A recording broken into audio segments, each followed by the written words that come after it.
Hello my dear little kiddos and English learners, आप सभी का स्वागत है मेरे इस यूट्यूब चैनल एसएन की पाठशाला पर। आज हम एक और इंटरेस्टिंग स्टोरी पढ़ने वाले हैं और ये बहुत ही सुंदर है। मैं आपको विश्वास दिलाता हूँ, इसको पढ़ने के बाद आप कुछ ना कुछ बहुत मज़ेदार सीखने वाले हो। तो चलिए, आज का लेसन है लेसन 4।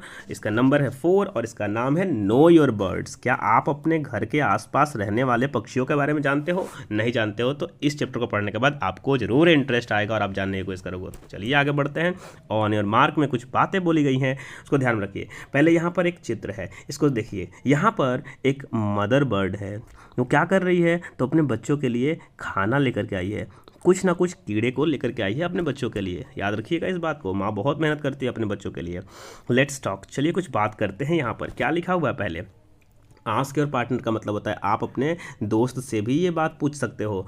लिखा हुआ who can fly in the sky, आसमान में कौन उड़ सकता है? तो आपको बताना है आसमान में उड़ने वाले कौन होते हैं या कौन उड़ सकते हैं। लिखा हुआ हु हैज़ फेदर्स, किसके पंख होते हैं? अगला क्वेश्चन आपको ये भी बताना है। तो बताइए किनके पंख होते हैं? फेदर्स मीन्स पंख। तो ऐसा कौन है जो आसमान में उड़ भी सकता है और उसके पंख भी होते हैं? क्या आप ये बता पाओगे मुझे? अगला क्वेश्चन एक और है जो बहुत मज़ेदार है। हु हैज़ अ बेक, किसकी चोंच होती है? ये भी आप ही को बताना है। तो क्या आप सभी को ये कहानी समझ में आई कि यहाँ चित्र के माध्यम से 3 क्वेश्चन पूछा गया है? तो आंसर हम लोग बोल सकते हैं कि who can fly in the sky, answer होगा बर्ड। बर्ड का मतलब हो गया पक्षी, यानी कि आप कह सकते हो बहुत सारी होती हैं। तो बर्ड्स जो है वो आसमान में उड़ भी सकती है, उनके पंख भी होते हैं और साथ में बर्ड्स क्या कर सकती है? तो उनका एक चोंच होता है और घोंसले बना सकती हैं। तो ये सारी बातें आपको याद रखनी है बर्ड्स के बारे में। चलिए अब यहाँ पर हम आगे बढ़ते हैं। आज की हमारी कहानी क्या है, किसके बारे में है, वो जानने के लिए थोड़ा सा तो आपको मैं पहले चित्र दिखाकर समझाऊंगा। देखिए यहाँ पर कितना सुंदर एक मोर है। यहाँ पर एक मोर के बारे में दिखाया गया है और इसका यहाँ पर टेल है, पूंछ है, जो बहुत सुंदर होता है। और दूसरा एक और भी पक्षी है, उसका नाम क्या है? तो क्रेन। देखिए पिकॉक का मतलब होता है मोर और क्रेन का मतलब होता है बगुला।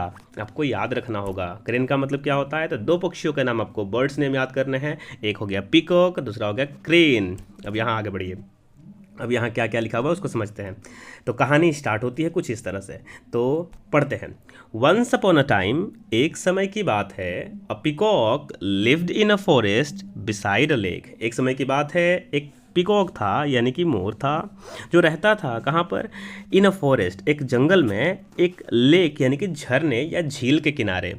ही वॉज वेरी प्राउड, वो बहुत ज़्यादा घमंडी था। कैसा था वो? याद रखिएगा, बहुत ज़्यादा घमंडी। कौन घमंडी है? तो मोर यानी कि पिकॉक। क्यों घमंडी था? ऑफ हिज ब्यूटी, अपनी सुंदरता को लेकर के। हमारे जीवन में भी बहुत सारे ऐसे लोग देखने को मिलते हैं जो सुंदर होते हैं और दूसरों की मजाक उड़ाते रहते हैं क्योंकि वो सुंदर नहीं होते हैं ऐसा मान करके। लेकिन हम सभी को गॉड ने क्रिएट किया है, भगवान ने बनाया है, इसका मतलब हम सभी सुंदर हैं। चलिए आगे बढ़ते हैं। एवरी डे, हर दिन, he use to go to the lake. हर दिन क्या करता वो? प्रत्येक दिन क्या करता वो? यूज टू गो, जाया करता था उसी लेक के पास जिस लेक के बगल में रहता था। देयर ही लुकड एट, वहाँ जाकर के वो देखता था हिज ऑन रिफ्लेक्शन, अपनी खुद की परछाई को। परछाई का मतलब समझते हैं आप सभी? चित्र, जैसे आप पानी में देखोगे तो आपको खुद दिख मिलेगा, मिरर में देखोगे तब भी आप दिखोगे। मिरर मैंने शीशे में, तो आपको क्या दिखता है उसके अंदर? आपका रिफ्लेक्शन। वैसे ही वो पानी में जा करके उस झील के खुद के रिफ्लेक्शन को यानी खुद का प्रतिबिंब या परछाई को देखता था। इन द वाटर, इन पानी में। Oh what a beautiful bird I am, और am I, sorry. Oh what a beautiful bird am I, वो खुद को कहता कि कितना सुंदर पक्षी हूँ मैं। My feathers and wings are so beautiful, मेरे पंख और मेरे जो मतलब फेदर्स किसको बोला गया है? देखिए फेदर्स जो है, जो बड़े वाले पंख है ना, जो पूरा खोल लेता है उसको बोला गया है, और विंग्स, तो ये फेदर्स एंड विंग्स उसी के लिए लगा है। ऐसे दोनों सिनोनिम ही है। ये बहुत सुंदर हैं। ही यूज टू से टू हिमसेल्फ, और वो खुद से ये बात कहा करता कि मेरे पंख कितने सुंदर हैं, कितना सुंदर पक्षी हूँ मैं।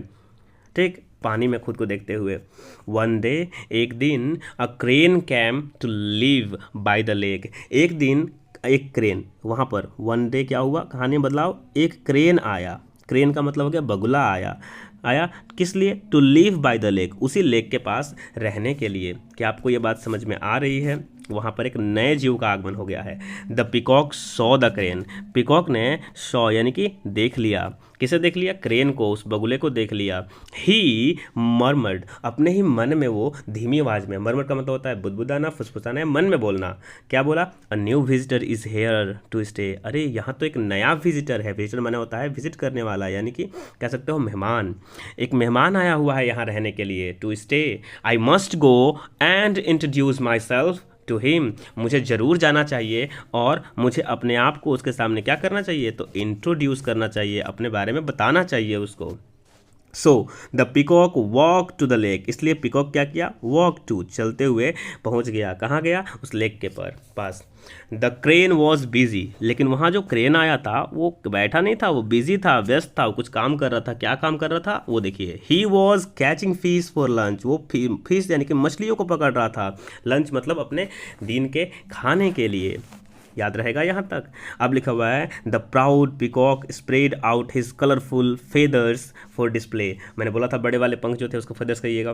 तो द प्राउड पिकॉक, घमंडी मोर ने क्या किया? स्प्रेड आउट, फैला दिया, हिज कलरफुल फेदर्स, अपने सुंदर और रंगीन पंखों को, फॉर डिस्प्ले, दिखावा करने के लिए। क्या दिखावा करेगा? कि मैं कितना सुंदर हूँ। Then he said to the crane, तब उसने क्या कहा क्रेन से? Hello mister crane, hello mister crane, welcome to the forest, I am your neighbour. उसने कहा उससे कि नमस्कार मिस्टर क्रेन, श्रीमान crane ji, welcome to the forest, जंगल में आपका स्वागत है। आई एम योर नेबर, मैं आपका पड़ोसी हूँ। वेलकम याद रखिएगा। किसी को इंट्रोड्यूस कैसे करते हैं अपने आप को, कैसे? तो हेलो से स्टार्ट करते हैं, याद रखिएगा। ठीक, आगे बढ़ते हैं। थोड़ी सी और कहानी है, समझिएगा ध्यान से। क्या लिखा हुआ बच्चा लोग? लिखा हुआ है थैंक यू सो मच। जब कोई आपसे कुछ भी कभी भी हेलो हाय बोले तो आपको उसको कैसे रिप्लाई करना ये भी बताया गया है। Thank you so much mister peacock, the crane said, crane ने जवाब दिया, धन्यवाद मिस्टर पिकॉक।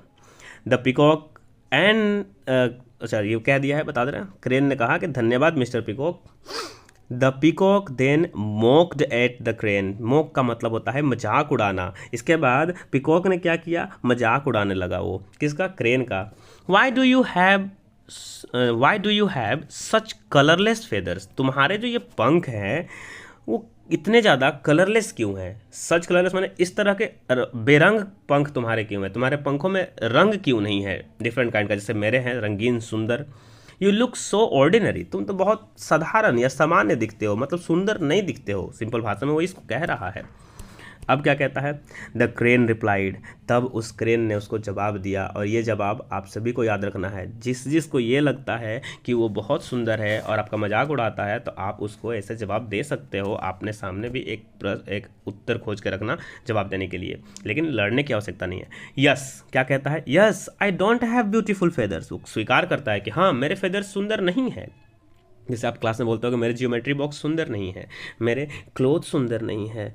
ठीक, तो इससे कोई बात नहीं है, कोई एक्सेप्ट कर लेना है। जब कोई बोले तो आपको बोल देना कि हाँ मेरे सुंदर नहीं है। एंड विंग्स लाइक योर्स, क्या रहा? Feathers and wings like yours, मतलब मेरे पंख इतने सुंदर नहीं हैं जितने कि तुम्हारे। But I can fly across the lake, लेकिन मैं उड़ सकता हूँ मेरे अपने इन पंखों की सहायता से अक्रॉस द लेक, मतलब कि इस लेक के इस पार से उस पार से लेकर के कई लेक तक ले। अब बोल रहा है कहीं भी उड़ के जा सकता है। क्या लिखा हुआ है? विद द हेल्प, मतलब मदद से, ऑफ माई विंग्स, मेरे पंखों के। कैन योर फेदर्स, क्या तुम्हारे feathers help you to fly, तुम्हें मदद करते हैं उड़ने में इतने दूर तक? There was no reply from the peacock, peacock अब इसका जवाब नहीं दे पाया क्योंकि उसके पंख इतने सुंदर तो हैं लेकिन इतने मजबूत नहीं कि वो बहुत दूर दूर जा सके उड़ करके।